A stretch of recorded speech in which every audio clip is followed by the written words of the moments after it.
Alright, let's dive into something that's been stirring up the cricket world lately. Imagine this. The 2027 ODI World Cup is on the horizon, and instead of everyone being hyped, there's this underlying tension, especially among associate nations. Why? Because the ICC just dropped a bombshell with their new Super Series format, and it's got everyone talking.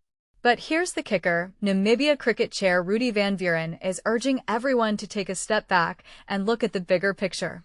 Personally, I think this is where things get really interesting. It's not just about the format change, it's about what this shift says about the future of cricket.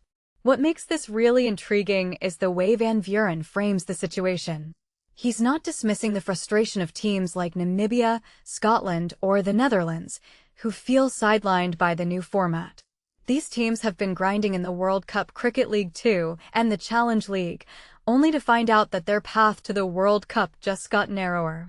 But here's where Van Vuuren's perspective stands out. He's not just focusing on the immediate backlash. Instead, he's pointing to the broader trends in cricket, specifically, the uncertain future of ODI cricket. In my opinion, this is a bold move. It's like he's saying, yeah, this stinks for you now, but let's talk about where the sport is headed. One thing that immediately stands out is Van Vuuren's emphasis on T20 cricket. He believes the funding and opportunities for associate nations will increasingly tilt toward the shortest format. Now, this raises a deeper question. Is the ICC prioritizing T20 at the expense of ODIs? And if so, what does that mean for the traditional 50-over game?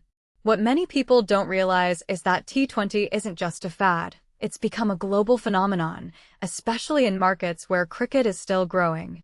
From my perspective, Van Vuuren is reading the room correctly. The viewership numbers for T20s are through the roof, and the format is more accessible for newer audiences. But here's the catch. Does this mean ODIs are becoming the odd one out? Another detail I find fascinating is the introduction of a global qualifier for the 2028 T20 World Cup. Instead of regional slots, it's now a free-for-all where the top associates battle it out. This feels like a double-edged sword. On one hand, it levels the playing field by rewarding performance over geography. On the other hand, it could make it even harder for smaller nations to break through. What this really suggests is that the ICC is trying to balance competitiveness with inclusivity, but it's a delicate act. Personally, I think this could either be a game changer or a recipe for more frustration, depending on how it's executed. If you take a step back and think about it, Van Vuuren's optimism about the future is tied to cricket's Olympic ambitions. He believes that growing the sport globally means creating more opportunities for associate nations, especially in T20. But here's the thing, cricket's path to the Olympics is far from guaranteed. It's a high-stakes gamble, and the ICC's decisions now could either pave the way or create roadblocks. What makes this really interesting is the timing. Just as the ICC is negotiating new rights deals post-2027, they're also trying to reshape the sport's global footprint. In my opinion, this is where the real story lies. Not in the format changes themselves, but in the strategic vision behind them. What many people don't realize is that cricket's future isn't just about formats or tournaments, it's about money, influence, and global appeal. Van Vuuren's comments about funding mechanisms shifting toward T20 hint at a larger financial strategy. If the ICC is betting big on T20, it's because they see it as the key to unlocking new markets and revenue streams. But this raises a deeper question. Are they risking the soul of the sport in the process? ODI cricket has a rich history, and for many fans, it's the format that truly tests a team's skill and endurance. From my perspective, the ICC needs to tread carefully here. They can't afford to alienate traditional fans while chasing new ones.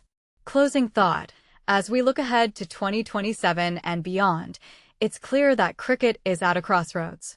The decisions being made now will shape the sport for decades to come. Personally, I think Van Vuuren is right to urge everyone to look at the bigger picture, but I also believe the ICC needs to listen more closely to the concerns of associate nations. After all, cricket's global growth depends on inclusivity, not exclusion. So, here's my question to you. Do you think the ICC's focus on T20 is the right move, or are they risking the essence of the sport? Let me know in the comments. I'm curious to hear your take.